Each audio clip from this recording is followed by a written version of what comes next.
இங்கிலாந்து அணிக்கு எதிரான ஒருநாள் தொடரில் இந்திய அணியின் கேப்டன் ரோஹித் சர்மா மற்றும் நட்சத்திர வீரர் விராட் கோலிக்கு ரெஸ்ட் கொடுக்க வாய்ப்பில்லை என்று தெரிய வந்துள்ளது.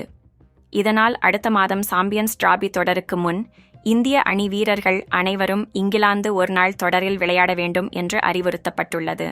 இதன் முழு தகவல்களை வாங்க பார்க்கலாம். ஆஸ்திரேலிய அணிக்கு எதிரான 5 போட்டிகள் கொண்ட டெஸ்ட் தொடரில் இந்திய அணி 3-1 என்ற கணக்கில் படுதோல்வியை சந்தித்துள்ளது. இதனால் இந்திய அணியின் சீனியர் வீரர்களான விராட் கோலி மற்றும் ரோஹித் சர்மா இருவர் மீது கடுமையான விமர்சனங்கள் முன்வைக்கப்பட்டு வருகிறது. அதேபோல் ரோஹித் சர்மா உடனடியாக ஓய்வை அறிவிக்க வேண்டும் என்ற கோஷங்களும் எழுந்துள்ளன. இதனைத் தொடர்ந்து இந்திய அணி வீரர்களின் கவனம் அடுத்ததாக சாம்பியன்ஸ் டிராபி தொடர் பக்கம் திரும்பியுள்ளது. அதற்கு முன்பாக வரும் 22ஆம் தேதி முதல் இங்கிலாந்து அணிக்கு எதிரான 5 போட்டிகள் கொண்ட T20 தொடரிலும் பிப்ரவரி 6 முதல் 3 போட்டிகள் கொண்ட ஒரு நாள் தொடரிலும் இந்திய அணி விளையாட உள்ளது. இதனிடையே இங்கிலாந்து ஒரு நாள் தொடரில் சீனியர் வீரர்களுக்கு ஓய்வு அளிக்க உள்ளதாக கூறப்பட்டது. ஆனால் ஆஸ்திரேலியா அணிக்கு எதிரான டெஸ்ட் தொடரில் அடைந்த தோல்வியால் பிசிசிஐ நிர்வாகிகள் ரிஸ்க் எடுக்க வேண்டும் என்று முடிவு செய்துள்ளதாக தெரிய வந்துள்ளது.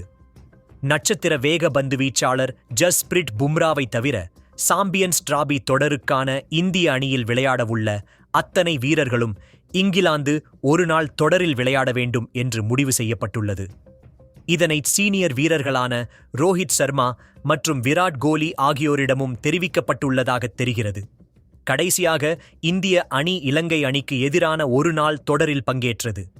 அதில் 2-0 என்ற கணக்கில் இந்திய அணி வரலாற்று தோல்வியை தழுவிய நிலையில் சாம்பியன்ஸ் டிராபி தொடரில் சிறப்பாகச் செயல்படுமா என்ற சந்தேகம் அதிகரித்துள்ளது.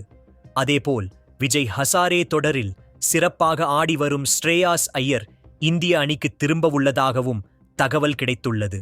அது மட்டுமல்லாமல் டாப் ஆர்டரில் சுப்மன் கில் தொடக்க வீரராக விளையாடி வந்தார். ஆனால் கம்பீர் தொடக்க வீரர்கள் கூட்டணி இடது கை மற்றும் வலது கை பேட்ஸ்மேன்களாக இருக்க வேண்டும் என்று விரும்புகிறார். இதனால் சுப்மன் கில் இடத்தில் இடது கை நட்சத்திர பேட்ஸ்மேனான யஷஸ்வி ஜெய்ஸ்வாலை கொண்டுவர இந்திய அணி நிர்வாகம் முடிவு செய்துள்ளதாகவும் தெரிய வந்துள்ளது. இதனால் T20 கிரிக்கெட்டை தொடர்ந்து சுப்மன் கில் ஒரு நாள் அணியிலும் பெஞ்ச் செய்யப்படுவார் என்று விவாதங்கள் எழுந்துள்ளன.